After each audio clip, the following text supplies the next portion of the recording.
The cold wind is like a knife, and the setting sun is like blood. The blurred dusk sunlight stays at the end of the sea and sky. The sea level is terribly cold and calm, leaving only the vast silence between heaven and earth. On the vast ice ocean, a huge icebreaker slowly approached.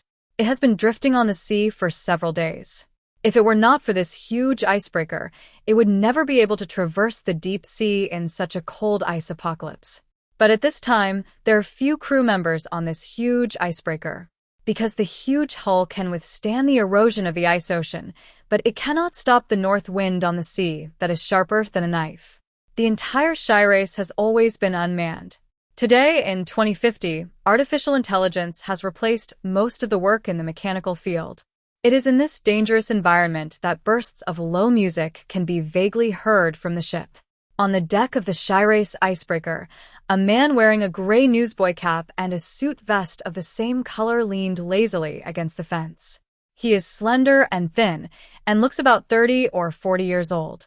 Being able to stay outside in such a cold environment without wearing winter clothes shows that he must be an alien, and he must be a very good physique or an alien with the ability to resist the cold.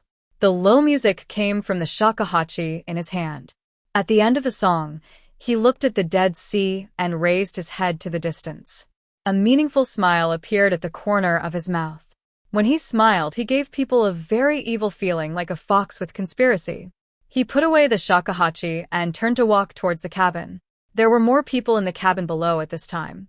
The warm air brought by the air conditioner made the environment below comfortable and pleasant. When the newsboy cap came in, a man dressed as a samurai was lazily lying on the wall at the door. He had a long bun, wore a dark blue kimono, and was barefoot. Although he looked like he was sleeping, he was holding a samurai sword wrapped with red thread in his arms. Through his wide kimono, you can vaguely see a short knife hidden in his bosom. At the bar not far away, two men were gambling. The gambling method was the simplest coin guessing. A man with a slick back hair and gold-rimmed glasses was the dealer. The man opposite him with a long scar on his face guessed the front and back. It seemed a fair game, but the scarred man kept losing. Soon, his front was filled with empty sake bottles. The newsboy cap passed the samurai and the two gamblers and came to the center of the cabin. Here there was a small table. A woman wearing a shrine maiden's costume sat at the table. In front of her was an ancient scroll. In her hand, she held a brush with a goblin statue on the head and dipped it into the ink in the box next to her. But the ink was not black, but red as blood. The newsboy cap half knelt in front of her, looked up and smiled and asked, "How's my fortune today?" The shrine maiden bowed to the newsboy cap, very respectfully, and said, "Good luck." The newsboy cap nodded with satisfaction and breathed a sigh of relief. "That's great. If we keep going this way, we will be able to land in the city called Linhai soon." He turned his head and looked at the sofa not far away. There sat a man who was nearly 2 meters tall and as strong as a brown bear.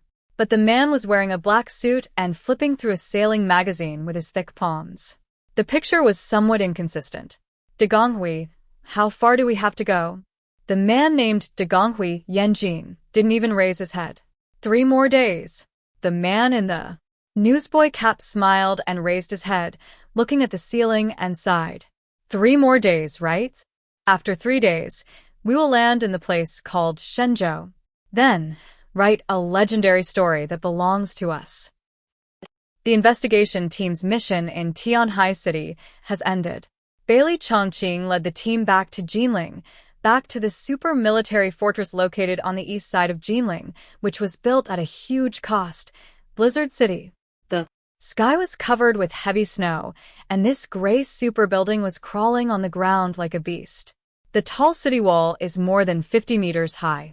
Every 3 meters, there is a soldier armed with live ammunition and wearing black combat uniforms guarding it. There is a tower every 10 meters, which is equipped with a high-speed machine gun. The firing rate of 6,000 rounds per minute can instantly tear apart all carbon-based organisms. This super fortress covering thousands of square kilometers has been built decades ago. According to Xinjiang's military plan, Blizzard City and other 5 militarized fortresses are known as the last 6 lines of defense of China. They have the most powerful army and weapons and equipment in China. No matter what happens, as long as they are still there, China will stand firm. Bailey Chongqing and his car came under the tall city wall, and after inspection, they drove into the heavy metal gate. Inside Blizzard City, the silence is even a little depressing. There will be no famine or unrest here due to food shortages.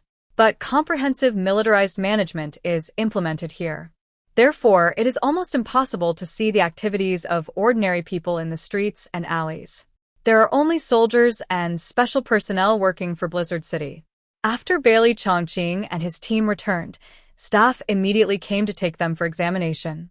These team members who fought outside need to ensure that their physical condition is normal after returning, and they will not bring in unknown germs from the outside world.